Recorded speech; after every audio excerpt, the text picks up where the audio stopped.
Ici sur la gauche, c'est Gemrich. On le reconnaît bien car le nouvel international est le seul joueur strasbourgeois à porter des gants.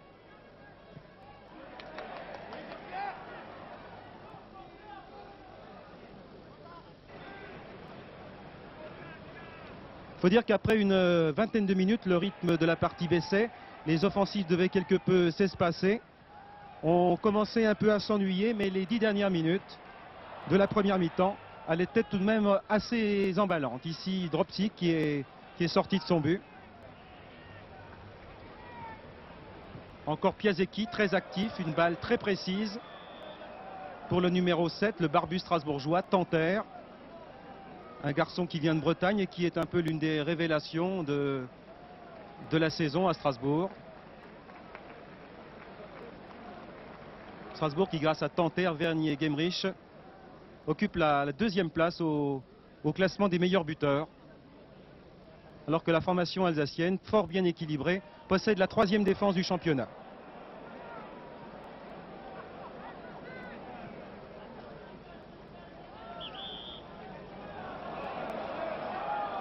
Coup franc ici sur cette intervention de Ekem, le numéro 4, sur la personne de l'avancement strasbourgeois Jackie Verne, qui était du reste marqué de très près par le jeune défenseur bordelais. Piasecki. Nouvelle attaque strasbourgeoise et ici c'est Le Blaillot qui a pratiquement renvoyé sur sa ligne. Il y avait environ 37 minutes que l'on jouait. Les attaques se multipliaient de part et d'autre. Côté Girondin de Bordeaux, on opérait plutôt par contre, alors que l'équipe strasbourgeoise calmait le jeu, jouait beaucoup plus posément. Elle se montrait assez précise dans ses passes, dans ses différentes interventions. Mais elle manquait peut-être un peu de réalisme dans la surface de vérité, la surface de réparation. Ici, Domenech, très actif. Ozim, Vergne. Ozim encore, qui n'a pas encore, il faut bien le dire, retrouvé le rythme, qui se débarrassait au plus vite du ballon. Air lâché pour Ozim, victime de Ferry. Et ça repart du côté bordelais, avec Mérido, l'Espagnol très chevelu.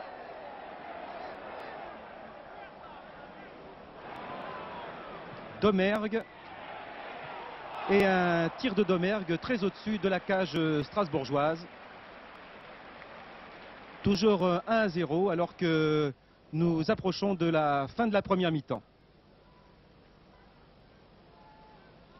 Jean-Pierre Tokoto, qui avec l'Espagnol Mérido était l'un des deux hommes placés le plus dans le camp strasbourgeois, l'un des deux contre-attaquants et qui s'est en l'occurrence replié dans son camp.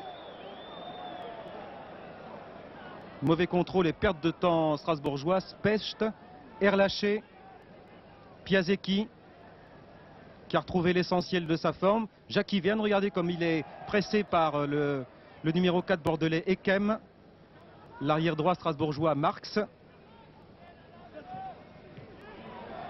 Et balle récupérée par Giresse, puis regardée par Tokoto, qui est libre de tous ses mouvements et qui va inquiéter encore la défense strasbourgeoise. Ici c'est Specht qui était avec lui.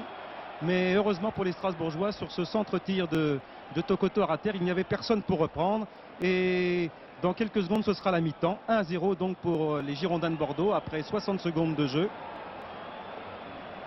Strasbourg qui s'était mieux réparti sur le terrain alors que les Bordelais s'étaient montrés beaucoup plus vifs, à l'image ici de Ferry. Le blond qui donne pour Tokoto. On est à la 57e minute de jeu. Tokoto toujours bien placé, qui sert ici à droite pour Mérido. Mérido, l'avant-centre bordelais. On revoit ce deuxième but, le but du 2-0. Et Mérido est à la joie car il est ici à Bordeaux depuis 3 mois. Il a succédé au malheureux Jean Dupeux qui a eu la jambe fracturée. Et c'était en l'occurrence le premier but bordelais, le premier but en France de Mérido, qui a eu pas mal d'ennuis lui aussi. Et qui a été très souvent absent. Et puis regardez bien ici encore, 64e minute. C'est-à-dire quelques minutes plus tard, nous allons revoir une balle de Buis qui est là encore, c'est Jean-Pierre Tokoto. Une frappe de l'extérieur, une reprise de l'intérieur du pied très acrobatique qui est signée de Bartou. L'attaquant de pointe des Girondins de Bordeaux qui inscrit ici le 3-0. Les Girondins étaient à la fête et ils n'en ont pas tellement l'occasion cette saison. Eux qui ont été battus déjà à 5 reprises sur leur terrain, mais heureusement pour les Bordelais, ils réussissent assez bien à l'extérieur où ils ont remporté 4 victoires. Pour les Strasbourgeois, les carottes étaient cuites. Les Alsaciens alors allaient essayer de sauver l'honneur. Ils jouaient toujours avec leur belle maîtrise. Mais il manquait de vivacité, de punch dans les 16,50 m. Ici, c'est Piasecki qui se multiplie encore. Donne une balle pour Jacques Iverne qui se trouvait seul en face de Bergerot. Mais l'ancien gardien de but de l'équipe de France des Espoirs a fait un sans faute ce soir, comme devait le dire Michel Hidalgo dans les vestiaires, l'entraîneur de l'équipe de France, venu ici en voisin assister en cette rencontre, alors que Dominique Dropsy, le gardien strasbourgeois, sauve son but. Donc finalement, 3-0 pour l'équipe bordelaise, alors que Dropsy a mis un corner qui ne donnera rien. Il y avait encore quelques attaques en fin de match, surtout du côté Strasbourg, qui essayait de sauver l'honneur, mais le score n'allait pas changer. Voilà Dominique Dropsy qui remet son ballon en jeu, mais finalement donc Bordeaux 3, Strasbourg 0. Cela bien sûr va donner un peu d'air à Bordeaux alors que Strasbourg piétine et il enregistre, Strasbourg, sa plus nette défaite de la saison.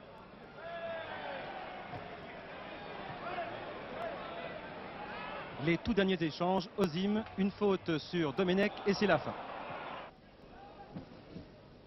À ma droite, Christian Montes, ancien gardien de but de Strasbourg, mais actuellement entraîneur des Girondins de Bordeaux. Et puis Gilles Vergrès, l'actuel entraîneur du Racing Club de Strasbourg.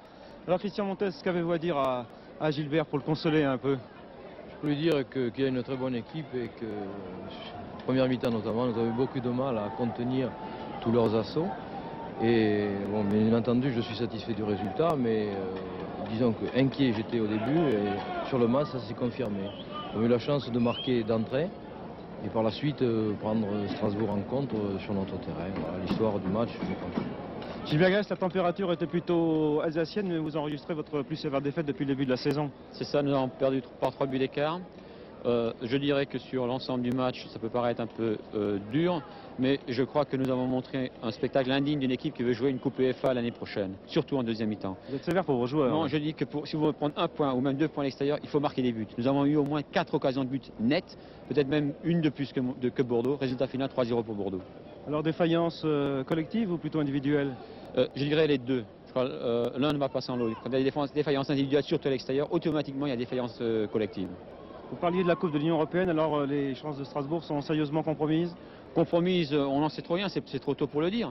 Mais dès mercredi prochain, nous allons nous déplacer encore une fois à Metz, un match qui va encore une fois être difficile. Il faut dire qu'on ne parle pas souvent de ce club de Bordeaux qui est un peu oublié. Certes, les résultats ne sont pas impressionnants pour polariser l'attention. De notre côté, Bordeaux n'est pas un club à transfert à sensation.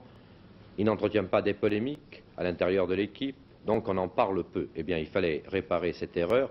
Aussi, avec Christian Quidé, nous avons décidé de découvrir cette équipe qui est un bastion de football au pays du rugby.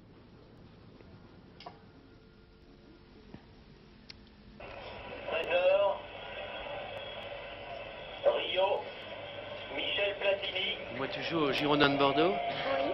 Ça fait longtemps que tu joues au football? Ça, c'est ma 3e année. Qu'est-ce que tu penses du match de l'équipe de France? Qu'en première mi-temps, ils n'étaient pas tellement bons. Ils vont se rattraper en deuxième? Oui. Ça te plairait de faire une carrière de joueur professionnel à Bordeaux? Oui. Ce rêve peut à Bordeaux devenir une réalité. 11 des 16 professionnels qui jouent aujourd'hui en première division sont en effet des garçons qui ont été recrutés dans la région et formés au club des Girondins de Bordeaux, vainqueur il y a 2 ans de la Coupe de France Junior. J'irai Salin, 25 ans, milieu de terrain, depuis 1964 Girondins.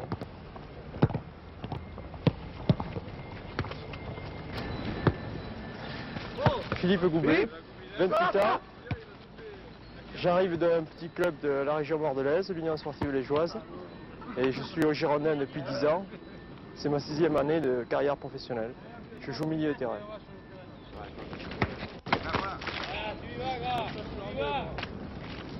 Philippe Bergeron, gardien de but, né le 13 janvier 54 à Cibourg, dans le Pays Basque.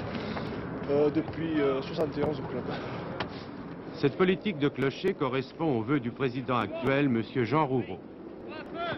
Il a fallu effectivement se baser, fonder le développement de ce club sur une politique régionale.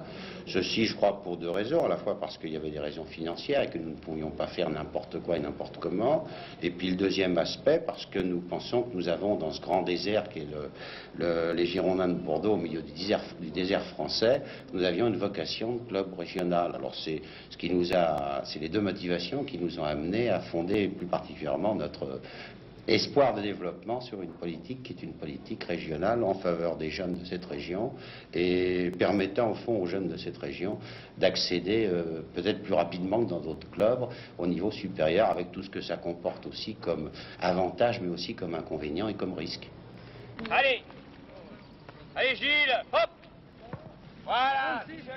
Christian Montes, l'entraîneur, est en priorité concerné par ces risques. Il y a celui, par exemple, de n'être que 13e au classement général. Ce résultat moyen n'est cependant pas complètement imputable à la jeunesse d'une équipe dont tous les joueurs, à l'exception de 2 étrangers, jouent avec l'accent du sud-ouest. De nombreux blessés, à commencer par l'international Jean Dupeux, sont en effet à l'origine des inquiétudes que connaissent actuellement les Girondins de Bordeaux. Mais Robert Buig, le capitaine, ne pleurniche pas sur cette malchance qui ne saurait être, selon lui, que passagère. En ce qui nous concerne, disons qu'on a eu un bon début de championnat. Ensuite, par la force des choses, on a eu pratiquement les 3/4 de l'équipe sur la touche pour différentes raisons, blessures. Et disons qu'au fil des semaines et des mois, la situation s'est dégradée, quoi. Et on s'est retrouvé vraiment en bas de tableau. Quant au président, il sait qu'une récolte n'est jamais tout à fait mauvaise et que le bon vin, c'est bien connu, se bonifie en vieillissant. Monsieur Roureau, vous travaillez dans les vins, alors je vous posais la question de savoir si le cru 77-78 est bon aux Girondins de Bordeaux. Alors c'est une bonne question en matière de vin, parce qu'un vin quand il naît, on pense qu'il est bon, et puis finalement on constate parfois qu'il est moins bon qu'on ne le pensait. Alors disons que en ce qui concerne cette saison, on a pensé qu'effectivement on avait un bon cru aux Girondins de Bordeaux, c'était l'avis du reste des journalistes spécialisés. Il s'avère que nous avons eu quand même beaucoup d'accidents en cours de parcours, et chaque année il y a un club qui en a plus qu'un autre, ça a été notre cas cette année, ce qui fait que notre millésime 77-78, pour ces raisons-là, a été certainement moins bon qu'on ne pouvait l'espérer. L'autre mérite des Girondins de Bordeaux consiste à plaider la cause du football dans une région minée par la passion du rugby. Sur ces images de Bègle contre Groslay, il est tout de même bien significatif de pouvoir dire que le football professionnel existe à Bordeaux depuis 1936 et que les Girondins ont tenu 25 ans en première division. L'un des meilleurs joueurs bordelais, aujourd'hui directeur sportif des Girondins, Didier Kwekou, a bien failli devenir une vedette du 15 de France. J'aurais pu effectivement choisir le rugby, mais j'ai choisi le foot pour la bonne raison que dans les années 60, n'ayant que 17 ans, j'avais repéré une vieille voiture près de chez moi. Et mon père ne voulant pas me l'offrir, les Girondins, eux, me l'offront. Je me suis vendu, disons, pour une vieille voiture. Si les rapports du rugby et du football demeurent amicaux, il n'en reste pas moins vrai qu'une concurrence existe et qu'elle se fait aux dépens du ballon rond. Dans la mesure où on offre une compétition sportive, il y a une compétition sportive qui se déroule, si en même temps il y a une compétition de rugby, il est possible qu'il y ait une petite déperdition marginale de spectateurs qui seraient venus voir le match de football et qui, dans ce cas-là, vont voir le match de rugby. Si on se place, par exemple, au niveau de l'information et de l'information journalistique, il est évident que quand on est dans une région de rugby, et compte tenu du fait qu'il y a 60 et quelques clubs, par exemple, de rugby, c'est la proportion, 1-3, bien le journal est obligé de dispenser à peu près 3 fois plus d'informations en nombre de lignes pour le rugby que pour le football. Ça ne serait-ce que celui-là, c'en est déjà un. C'est-à-dire que l'information pour le football est moins complète, moins grande, moins quotidienne que dans d'autres régions où il n'y a pas de rugby. Malgré les blessés et malgré le rugby, les Girondins de Bordeaux conservent un moral de vainqueur pour la suite de leur saison. Mais nos espoirs, tous nous sont encore permis en coupe puisque nous sommes qualifiés. Et dans la matière du championnat, eh bien, si on peut s'en sortir cette année, on visera une coupe européenne l'année prochaine. Les Girondins ont bien raison de ne pas désespérer. Et pour les y aider, nous leur rappelons qu'en cette année difficile de 1941, ils entretenaient l'espoir du sport français. Aux événements du football français au Parc des Princes, plus de 30 000 spectateurs garnissent les gradins pour voir le Red Star et les Girondins disputer la Coupe de France zone occupée. Le Red Star est en culotte blanche. Dès le premier quart d'heure, le Bordelais Pruvot bat Darrewy d'un shot bien placé.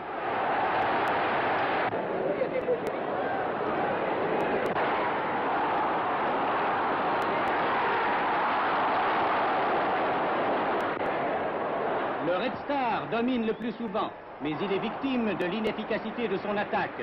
Par contre, les Bordelais s'imposent par la sûreté de leur défense et les échappées décidées de leurs avants.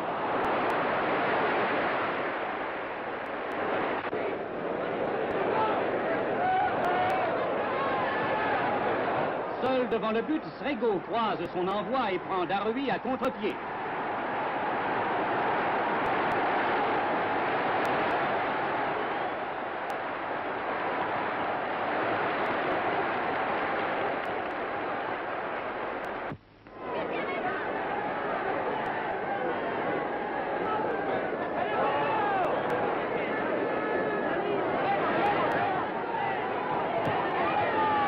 Et voici le seul but parisien du match. Gérard part, mais Pradon a suivi et marque. Par 3-1, les Girondins ont gagné la coupe. Voilà, c'était l'époque glorieuse des Girondins, mais aussi l'époque glorieuse du Red Star. Et le club de Saint-Ouen, actuellement, se débat dans des difficultés terribles. Malgré tous les efforts des dirigeants, on se demande où va le club de Red Star.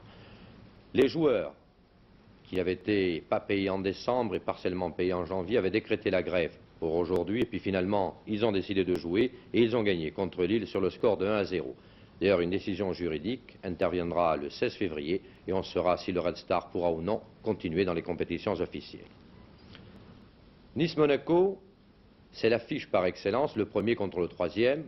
C'est aussi un derby, puisque c'est ainsi que l'on appelle une rencontre entre deux villes voisines. Et quand on voit une affiche Nice-Monaco, on pense immédiatement au soleil. Alors bien sûr, il ne peut pas y en avoir une nocturne, mais on pense toujours à une bonne température.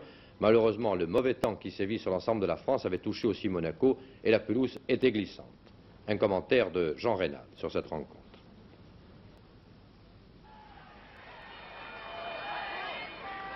« 10 000 spectateurs assistaient à cette rencontre. Les Niçois jouent à droite en maillot bleu.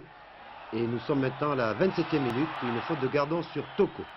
C'est un coup franc, on attend soit Katalinski qui tire du droit en force ou Jouve du pied gauche. Vous voyez, l'arbitre est très ferme, il avait effectivement faute de Gardon sur Toko. Coup franc donc à la 27e minute en faveur des Niçois.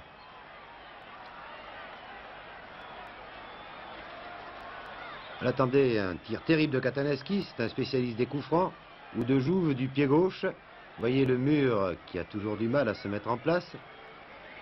Il y a 7 joueurs de Monaco.